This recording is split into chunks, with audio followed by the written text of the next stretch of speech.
ಇಲ್ಲಿ ಬೋರ್ಡಿನ ಕಡೆ ನೋಡ್ಬೇಕು. ಏನಪ್ಪಾ ಅಂತಂದ್ರೆ 3 ಮತ್ತು 6ರ ಮೊಸ ಅಂತ ಕೇಳ್ತಾರೆ ನಿಮ್ಗೆ. 3 ಮತ್ತು 6ರ ಮೊಸದೊಳಗ ನಾನು ಇದು ಒಂದೇ ಲೆಕ್ಕವನ್ನೇ 4 ವಿಧಾನದಲ್ಲಿ ಬಿಡಿಸ್ತೀನಿ. ಹೌದಾ? ಫಸ್ಟ್ ವಿಧಾನ ಏನಪ್ಪಾ ಅಂತಂದ್ರೆ ಅಪವರ್ತನ ವಿಧಾನದಿಂದ ಬಿಡಿಸೋಣ.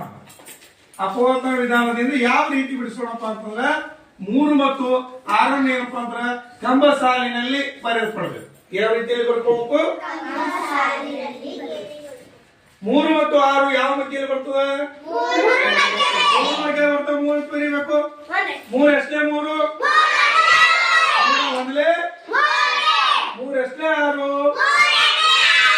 Very good. ಇವೆರಡು ಒಂದೇ ಮಧ್ಯ ಹೋಗ್ತಾವ ಇಲ್ಲ. ಹಾಗಾದ್ರೆ ಮೊಸ ಎಷ್ಟಾಯ್ತು? ಮೊಸ ಏನಾಯ್ತು? 3 ಆಯ್ತು. ಈಗ ಏನಪ್ಪಾ ಅಂತಂದ್ರೆ ನಮಗ್ ಮೊಸ 3 ಸಿಕ್ತು. ರೈಟಾ? ಅದೇ ರೀತಿ ಈಗ ಎರಡನೇ ವಿಧಾನ ಏನಪ್ಪಾ ಅಂತಂದ್ರೆ ಸಾಮಾನ್ಯ ಅಪವರ್ತನಗಳ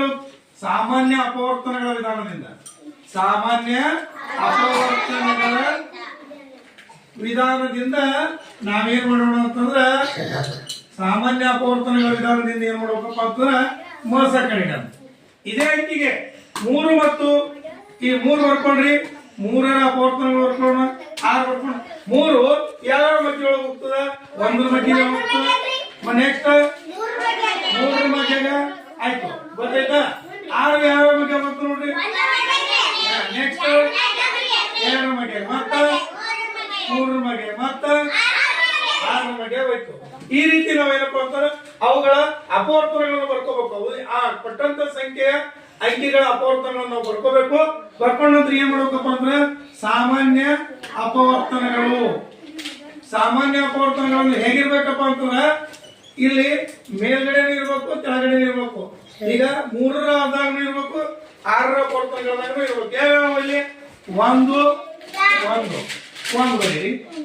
ಮತ್ತೆ 3 ಮತ್ತೆ ಇಲ್ಲಿ 2 ಇಲ್ಲಿ ಇಲ್ಲ, ಅದು ಬರ್ಕೋಬಾರ್ದು. ಎರಡೂ ಕಡೆ 3ರ ಅಪವರ್ತನಗಳಲ್ಲಿ ಇರ್ಬೇಕು, 6ರ ಎರಡೂ ಕಡೆ ಇದ್ದಂತವ ಯಾವಪ್ಪ ಅಂದ್ರೆ 1 ಮತ್ತು 3.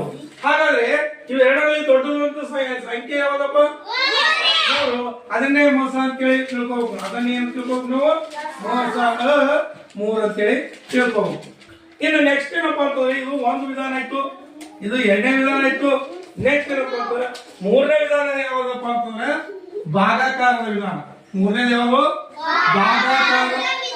ಭಾಗಾಕಾರದ ವಿಧಾನದಲ್ಲಿ ನಾವೇನ್ ಮಾಡಪ್ಪ ಅಂದ್ರೆ ಮೊಸ ಮಾಡೋಣ.